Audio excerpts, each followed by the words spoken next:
Actually civil സർവീസിൽ ഞാൻ ജോലിക്ക് കയറിയ ശേഷം അതിന് ഒരുപാട് കുട്ടികൾ ഇങ്ങനെ എൻ്റെ അടുത്ത് വരാറുണ്ട്. എനിക്കും ആഗ്രഹമുണ്ട് സിവിൽ സർവീസിൽ പരീക്ഷ എഴുതണം എന്ന് പറഞ്ഞിട്ട് വരാറുണ്ട്. അവർക്കൊക്കെ ഞാൻ അഡ്വൈസ് കൊടുത്തിട്ടുണ്ട്. അതുപോലെ ഇപ്പോൾ നളിനി എന്നെ ഇങ്ങനെ ട്രീറ്റ് ചെയ്തു, അതുപോലെ ഞാൻ മറ്റു കുട്ടികളോട് ഒരുപാട് അഡ്വൈസും കൊടുത്തിട്ടുണ്ട്. പക്ഷേ എനിക്ക് മറക്കാൻ പറ്റാത്തൊരു അനുഭവം എന്ന് പറയുന്നത്, ഞാൻ ഇതുപോലെ പഠിപ്പിക്കാത്ത അല്ലെങ്കിൽ ഞാനൊരു കണ്ടിട്ടേ ഇല്ലാത്ത ഒരു കുട്ടി ഒരു ദിവസം എൻ്റെ അടുത്ത് വന്നു. എന്നെ ഫോൺ വിളിച്ചിട്ട് വന്നു, മാഡം എൻ്റെ പേര് ഐശ്വര്യ സാഗർ എന്നാണ്, എനിക്ക് മാഡത്തിനെ കാണണം, വന്നോട്ടെ ചോദിച്ചു. അപ്പോൾ ഞാൻ പറഞ്ഞു വന്നോളാം പറഞ്ഞു. ഞാനൊന്ന് ജയിൽ DGP ആയിട്ടിരിക്കുകയായിരുന്നു.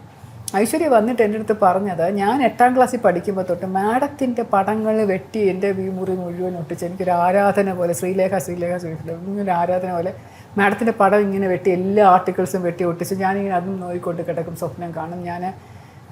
എനിക്കൊരു IPS ഓഫീസർ ആവണമെന്ന് പറയും. അപ്പോൾ ഞാൻ തീരെ സൈസ് കുറവാണ്. അപ്പോൾ അതുകൊണ്ട് എല്ലാവരും ചോദിക്കും പറ്റുമോ എന്നൊക്കെ ചോദിക്കും. പക്ഷേ ഇല്ല, ഞാൻ IPS ആവും. പേരൂർക്കടയിലാണ് വീട്. പല പ്രാവശ്യം എനിക്ക് മാഡത്തിനെ കാണാമായിരുന്നു. പക്ഷേ ഞാൻ വിചാരിച്ചു ഞാൻ IPS ആയിട്ടേ ഞാൻ മാഡത്തിനെ കാണുള്ളൂ, എൻ്റെ വാശിയാണെന്ന് വിചാരിച്ചു. ഒരു ദിവസം ഞാൻ ഇവിടെ ബിനാലെ ഉണ്ടല്ലോ എറണാകുളത്ത്, ബിനാലയിൽ കാണാനായിട്ട് ഐശ്വര്യ പോയപ്പോൾ തൊട്ട് മുമ്പിൽ ഞാനുണ്ടായിരുന്നു. അപ്പോഴേക്കും എനിക്കൊരു വെപ്രാളം, എനിക്കിങ്ങനെ വന്ന് പറയണം സംസാരിക്കാൻ വെപ്രാളമായിട്ട്. പക്ഷേ ഞാൻ വിചാരിച്ച് പിടിച്ചു നിന്നു, ഇല്ല ഞാൻ IPS എടുത്തിട്ടേ കാണുകയുള്ളൂ. അങ്ങനെ സിവിൽ സർവീസ് ഇപ്പം ഞാൻ പരീക്ഷ എഴുതി ജയിച്ച് ഞാൻ IPS ഓഫീസറാണ്. എനിക്കിപ്പോൾ IPS ആണ് കിട്ടിയിരിക്കുന്നത് മാഡം, അതുകൊണ്ട് ഞാൻ മാഡത്തിനെ കാണാൻ വന്നതാണെന്ന് പറഞ്ഞു. അപ്പോൾ ഇതുപോലെ ഒരു അനുഭവം പറയുന്നത്, എന്നെ ഒരു ആരാധന ഒരു പാത്രമായിട്ട് കണ്ടുകൊണ്ട് അതുപോലെ ആവാൻ ആഗ്രഹിച്ച് IPS എടുത്തു എന്ന് പറയുമ്പോൾ ഞാൻ എന്തുമാത്രം മോട്ടിവേഷൻ ആയിരിക്കും കുട്ടികൾക്ക് കൊടുക്കുക. ആ ഒരു ഐശ്വര്യ ഇപ്പോഴും എൻ്റെ വളരെ നല്ലൊരു മോളെ പോലെയാണ്. അത് കഴിഞ്ഞിട്ട് പിന്നെ she's west Bengal card IAS ഓഫീസറെ കല്യാണം കഴിച്ചു, ഒരു നല്ല മോനുണ്ട്. അപ്പോൾ ഞങ്ങൾ വളരെ വളരെ നല്ല സുഹൃത്തുക്കളാണ് ഇപ്പോൾ.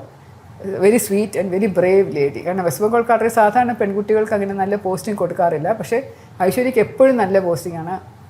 ട്രെയിനിങ്ങിൻ്റെ ഇടയിൽ കൂടെ ഐശ്വര്യ കുതിരയെന്ന് വീണിട്ടൊരു ചെറിയ പരിക്കൊക്കെ പറ്റി ഒരു ട്രെയിനിങ് കുറച്ച് നീണ്ടുപോയി എന്നുള്ളതല്ലാതെ വളരെ സിൻസിയർ, ഓണസ്റ്റ്, ഡെഡിക്കേറ്റഡ്, എന്നെ പോലെ തന്നെ ആത്മാർത്ഥത ഒരുപാടുള്ള ഒരു കുട്ടിയാണ്. അപ്പോൾ അങ്ങനെയുള്ള അനുഭവങ്ങൾ ഭയങ്കര നല്ലൊരു അനുഭവമാണ്.